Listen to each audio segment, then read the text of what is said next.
नमस्कार दोस्तों, मैं कैलाश उपाध्याय धर्म संदेश फेथ एंड रिचुअल्स में आपका बहुत बहुत स्वागत है। गुप्त नवरात्रि के इस पावन अवसर पर आज हम बात करेंगे 10 महाविद्याओं के बारे में। 10 महाविद्या अर्थात महान विद्या रूपी देवी। महाविद्या देवी दुर्गा के 10 रूप हैं जो अधिकांश तांत्रिक साधकों द्वारा पूजे जाते हैं, परंतु साधारण भक्तों को भी अचूक सिद्धि प्रदान करने वाली यह 10 महाविद्याएं हैं। इन्हें 10 महाविद्या के नाम से जाना जाता है।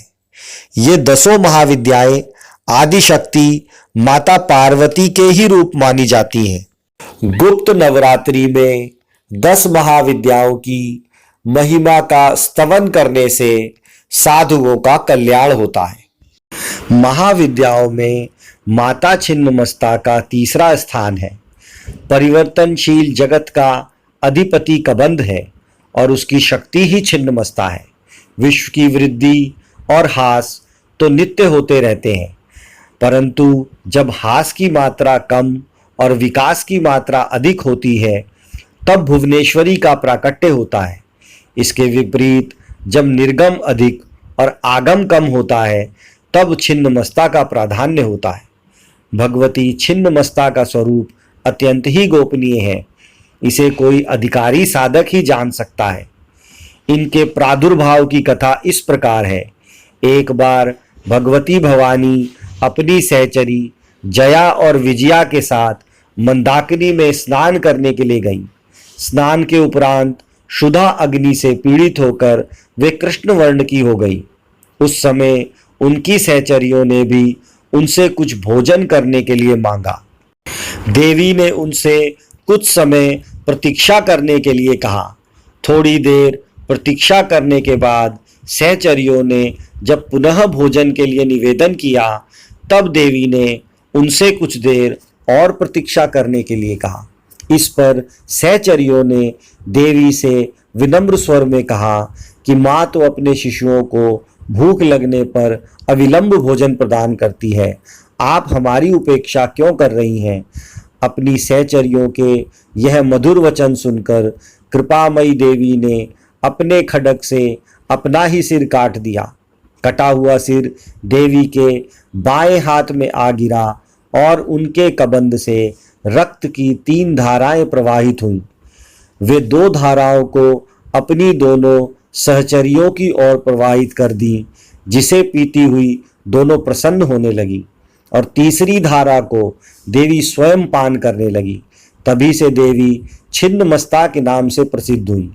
ऐसा विधान है कि आधी रात अर्थात चतुर्थ संध्या काल में छिन्नमस्ता की उपासना से साधक को सरस्वती सिद्ध हो जाती है।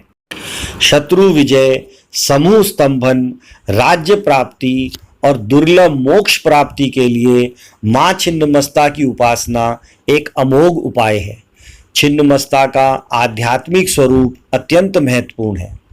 छिन्न यज्ञ शीर्षक की प्रतीक ये देवी श्वेत कमल पीठ पर खड़ी हैं। दिशाएं ही इनके वस्त्र हैं। इनकी नाभि में योनि चक्र है। कृष्ण और रक्त अर्थात तम और रज गुणों की देवियां इनकी सहचर्या हैं। ये अपना शीश काटकर भी जीवित हैं। यह अपने आप में पूर्ण अंतर्मुखी साधना का संकेत है। विद्वानों ने इस कथा में सिद्धि की चरम सीमा का निर्देश माना है। योग शास्त्र में 3 ग्रंथियां बताई गई हैं, जिनके भेदन के बाद योगी को पूर्ण सिद्धि प्राप्त होती है। इन्हें ब्रह्म ग्रंथि, विष्णु ग्रंथि तथा रुद्र ग्रंथि कहा गया है।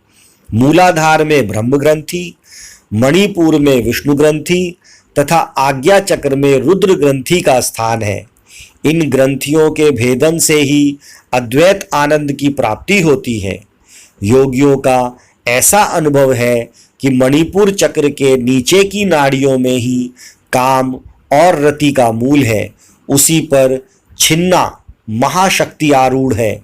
इसका उधर्व प्रवाह होने पर रुद्र ग्रंथि का भेदन होता है।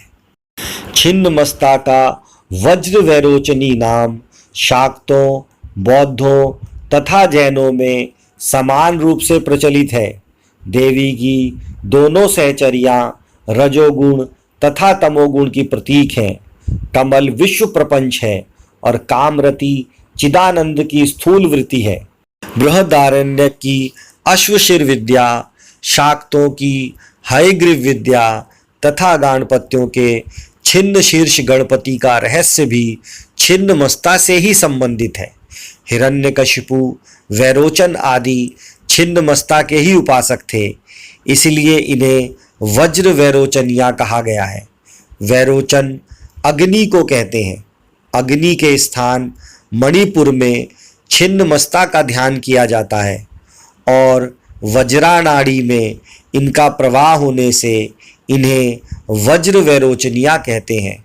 श्री भैरव तंत्र में कहा गया है कि इनकी आराधना से साधक जीव भाव से मुक्त होकर शिव भाव को प्राप्त कर लेता है। गुप्त नवरात्रि में 10 महाविद्याओं की उपासना एवं पूजा किस प्रकार की जाए, इसका वीडियो लिंक डिस्क्रिप्शन बॉक्स में है, कृपया उसका लाभ उठाएं। इस गुप्त नवरात्रि में आपको मां छिन्नमस्ता की कृपा प्राप्त हो, इसी आशा के साथ नमस्कार। आपका कल्याण हो।